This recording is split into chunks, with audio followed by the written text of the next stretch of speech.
Good evening. We'll call the meeting to order. If you'll stand for the pledge.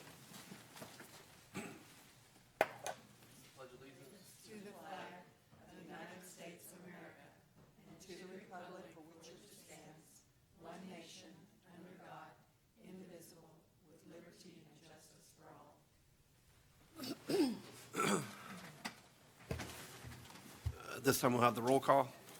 Ms. Hanson? Ms. Huey? Here. Ms. Price? Here. Ms. Rosinski? Here. Mr. Talmadge? Here. The next item, is there a motion to approve the minutes from the September 12th and 19th? I move to approve the minutes of the September 12th and the 19th meeting. Second. Okay, any discussion? All those in favor? Aye. Okay. Next item on our agenda is the budget amendment for the 2019-2020.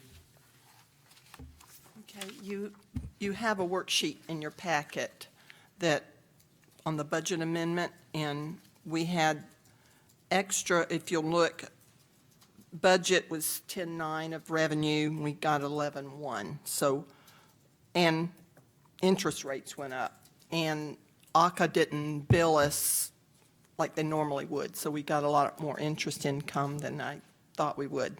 So those are your two, that's the revenue source to pay. Down at the bottom, you'll see we have enough money to pay Waterman and LRMC to bring them up to 100% of their submissions with this budget amendment. So I just need if that's what you want to do, to make a motion and approve that. We'll open up for any public comment. Okay. No public comment. Open up for the board comment. I move to approve the budget amendment proposal for 2018, 2019. 2019, 2020. 18, 19. Oh, I'm reading this wrong. My fault. I'll second it. Any discussion? Okay, all those in favor? Aye. Okay, at this time, we'll open up for any additional requests for funding. Seeing there are none.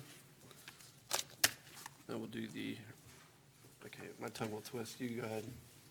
Recitation for the record, the name of the taxing authority is the North Lake County Hospital District. The rollback rate is .9273 mils. The levy of .95 mils represents an increase in the property tax levy of 2.44% over the rollback rate.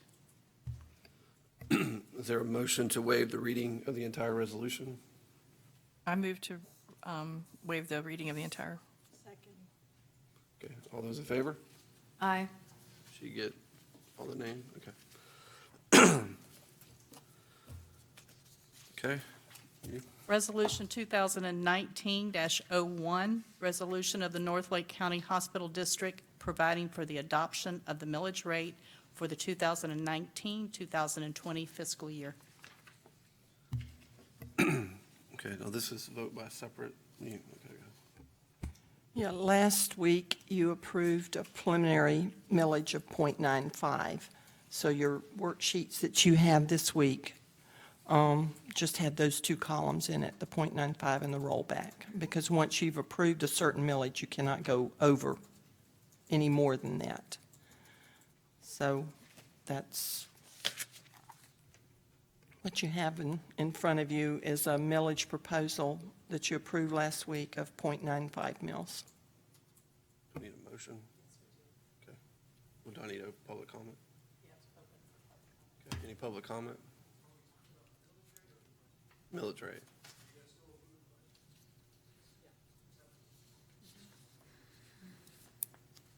You have public comment? Okay. All right, any board comment? I do. As I spoke last time, I support the .95. It reduces taxes for our hardworking taxpayers, but it also provides enough support for our indigent population and our clinics and hospitals. So I'm in favor. I would just like to make a brief comment. I opposed. I wanted the rollback last week, And I just want to clarify, I applaud all of you. I know that we have the need for this. But the reason I've asked for the rollback, and I will not change my mind, is I had two instances in the last couple of months. One was I was at the grocery store, and I had an elderly lady almost crying because she could not pay for her groceries. And I tried to calm her down and say, "Ma'am, what is wrong?" She told me. I said, "Don't worry, I'll pay for your groceries." And I paid for her groceries. And I asked her, I said, "Do you need any other help?" She goes, "I am on such a fixed income. I own my house, and I can barely pay everything I need." I also had a young couple with children, almost with the same instance of not their homeowners, and they're barely making ends meet. They carry health insurance. But my concern is that these two people are paying these taxes, and they're struggling, and I understand the need. I see the need all the time, and I help out where needed. But I wanted to clarify that I'm not heartless by asking for the rollback. I just wanted to clarify that. Thank you so much for what you do. May I make one more comment? Sure. To me, yes, we're all taxed and nobody likes taxes, but if we didn't have this tax, then how would our clinics and hospital pay for the people who come to them and can't pay? We would. They would have to raise rates to cover the cost of our indigent population. So I would rather have a tax every month so I know exactly what I'm paying rather than be concerned about medical costs going up in the future. So we're cutting taxes, so again, I support .95. Good. Thank you both. So we need a motion? Okay, so I need a motion from the board? I move to support the resolution to adopt the millage rate of .95 mils. I'll second. Oh, sorry. Ms. Huey? Yes. Ms. Price? No. Mrs. Rosinski? Yes. Mr. Talmadge? Yes. Okay. This is you, right? Resolution 2019-02, resolution of the North Lake County Hospital District providing for the adoption of the proposed budget for the 2019-2020 fiscal year. Ms. Pat, do you have anything? You want to do public comment first, or you have your worksheet?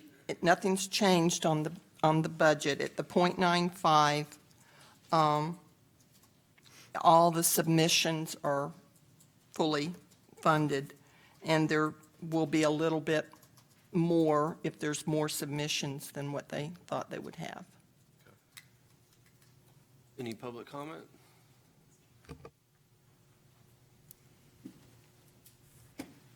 Phil Braun, Vice President, General Counsel for Central Florida Health, Leesburg Regional Medical Center. So I guess I apologize for maybe last year not bringing this up and maybe a little bit of history of the tax district. So as many of you know, the tax district has always been there to support the indigent care that has been provided by the hospitals in the community. And then we added the clinics, which I think has been a good thing. But it's always been there to kind of split among the hospitals. And I guess it was probably last year when I noticed that based on submissions, the hospitals, I almost look at it as a cap, has been kind of done separately. And yes, for the last couple years, Waterman has submitted more submissions. I think if you go through the history of the tax district, that hasn't always been the case. And so I guess without going into a lot of detail about my thoughts on it or why this makes sense, I would say that if you look, you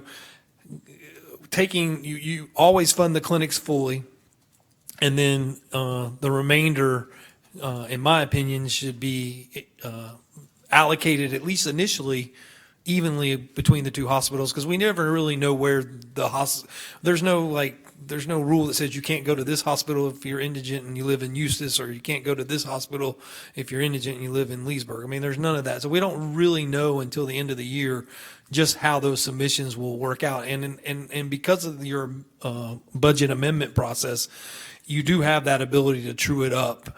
And that way you can ensure that there is at least initially an even amount of funding should you not have enough to fund us all because of something that changes in the community or the revenues change. So that's really, maybe it'd be easier if I could answer questions if I'm not making sense. But I think this allocation of extra, almost, and I'm not good with math, obviously, of 400,000 to Waterman before the submissions or before the year, sets a disadvantage to us. I mean, it is somewhat looking at it from our perspective, but I don't think it disadvantages anybody if they're split evenly. The allocation is split evenly among the acute care hospitals. You still fund the clinics, you still fund, the hospitals have been the hardest to budget. And in the past, the reason we set a budget was because two things. One was because of the letters of intent. We used to send more money up to the state. So you needed to know how much money you could have. And two, you don't want either one of the providers you don't want it to be a race. You don't want the end of the year. You don't want everybody in the first two quarters to race to try to get and you run out of money. So you want to kind of have an ability to spread, some certainty that you're able to spread it out through the year, because you never know whose peak is going to hit when. I guess my request is to take the remainder that you have budgeted and split evenly among the hospitals rather than base it on prior submission, or I guess based on request. And the reason we requested, we actually probably should have gone up and amended our request to at least 4.2 because we did 4.2 last year. But I also don't think you want the hospitals in a bidding war of coming in and saying, well, I'll do 5 million next year and I'll do 6 million next year. I think you want to, again, take your revenues, fund the clinics, split the remainder among the acute care hospitals. And if at the end of the year there needs to be a true up, there can be. Anyway, does that make sense? Yep. Any other public comment? I don't believe I cannot respond. My name is Terry Warren. I'm the CFO at Waterman.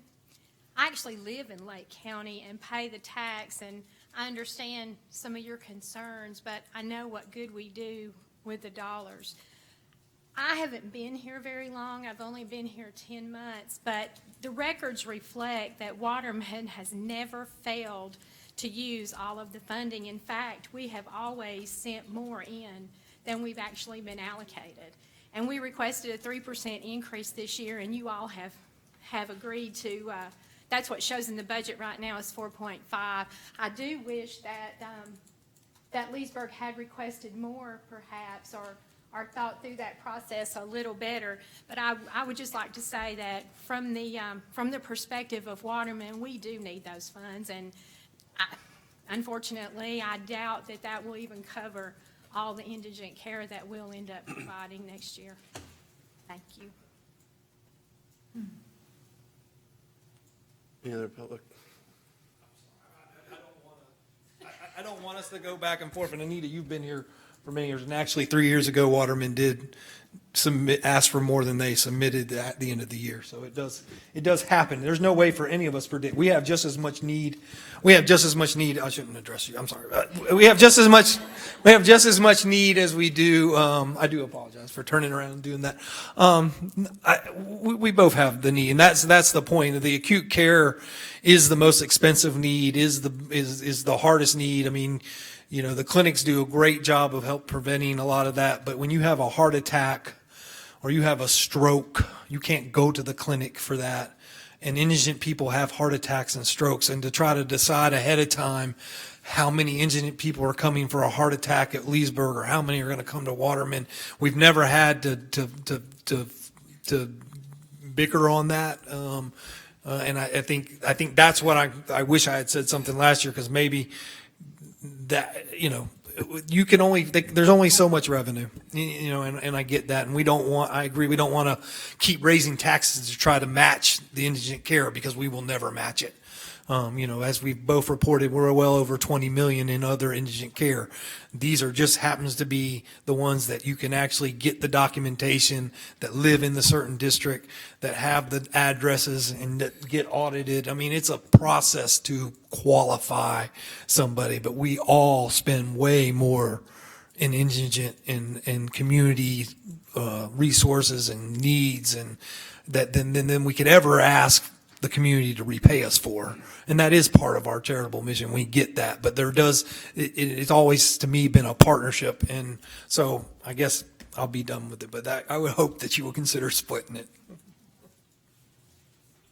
Any other public comment?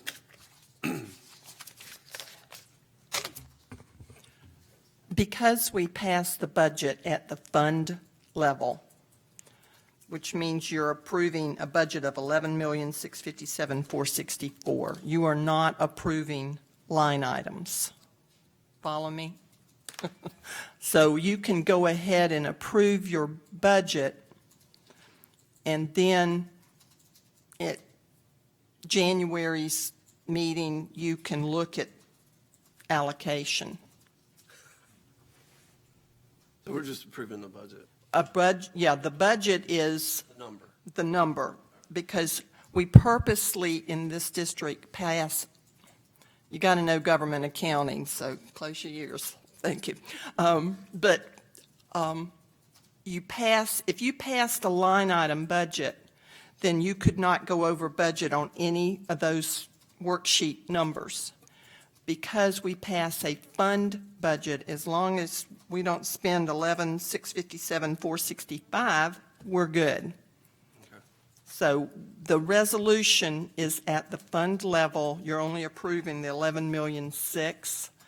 And then by then, we'll have the first quarter in January. We'll put it on the agenda to address.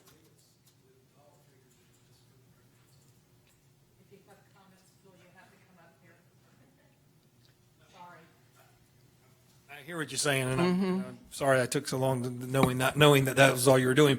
But there is a point in time that we are asked by the district to sign agreements that have a dollar amount in them, if I remember correctly.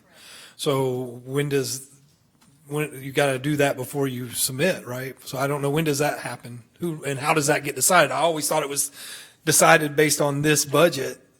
At least that's the numbers you've used. I know they're not passing the line item, but that's the number. So the district attorney will need some direction on to what to put in those contracts. Yeah, the funding agreement comes from your request figures. That's what the figure is. What you requested is the figure that goes in the funding agreement. So I will request that the board ask you to use an even amount and not the request minutes, because all you could get into next year, we'll just ask for 5 or 6 million. I mean, I don't want to be like that about it, but it doesn't make sense to me to cause us to have to do it that way.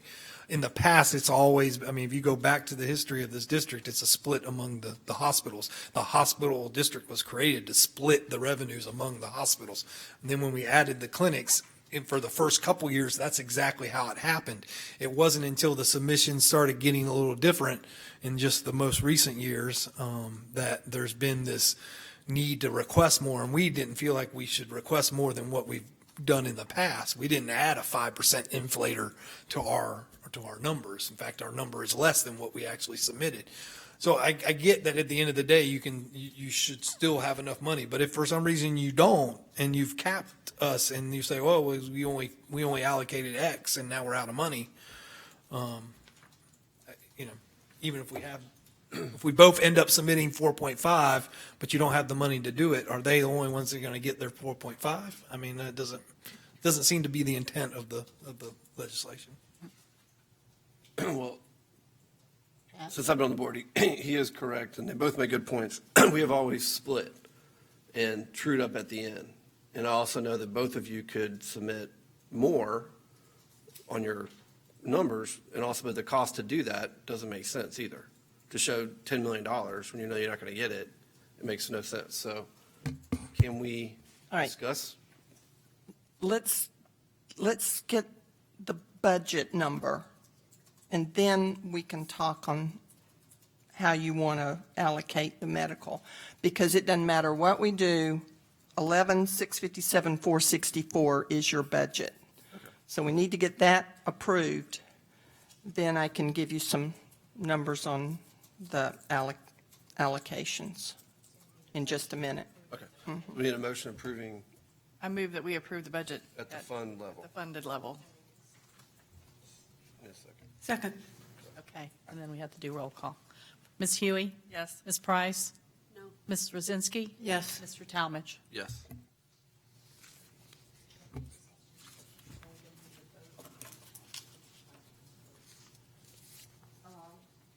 Yeah, but let me do this real quick. It won't take but a minute. Okay, if, between the two hospitals, the total they've requested is $8,647,732. If we just did the allocations equally, each, we would allocate $4,323,866 to each, and see at the end of the year, if they have more submissions and there's money, you fund them. If they don't meet that submissions, there's money to fund somebody else. So that, you following my numbers? Yes, ma'am, I do. Terry, you have to come up here. Sorry. I'm usually so loud, I don't normally need them. Yes, ma'am, but this year, we actually submitted 4.4. So that would be a number that's less than what we submitted this year, and a far cry from what we requested for next year. Say it again.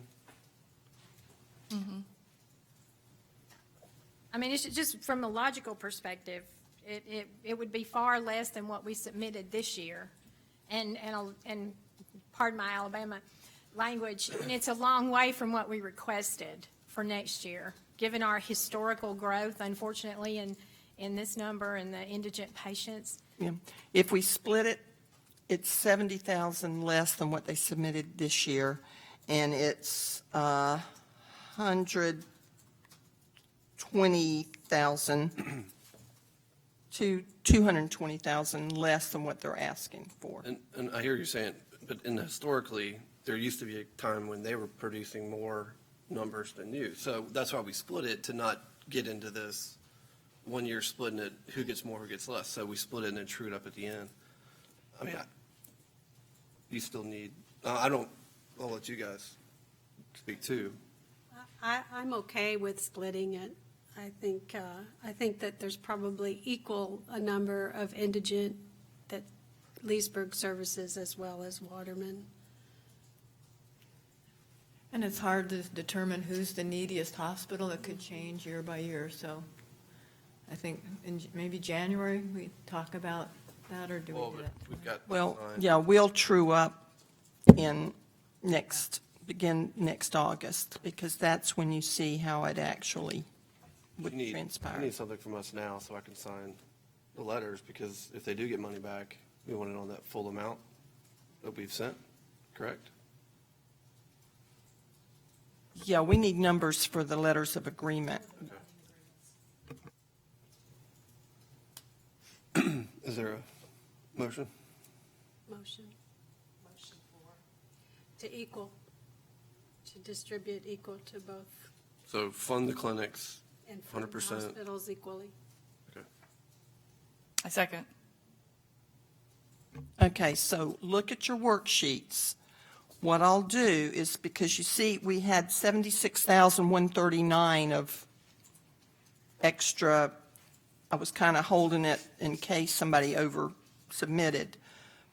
I'll take the 76, the 4,000,005, the 4,000,001, add those three numbers, and divide them equally. So both hospitals will get 4,000,003, 238. 50, 60 something, okay? Everybody follow me? What's going on? Okay. Well, any further discussion? You did. You need to vote? I don't need a separate vote. Okay. All right. All those in favor? Aye.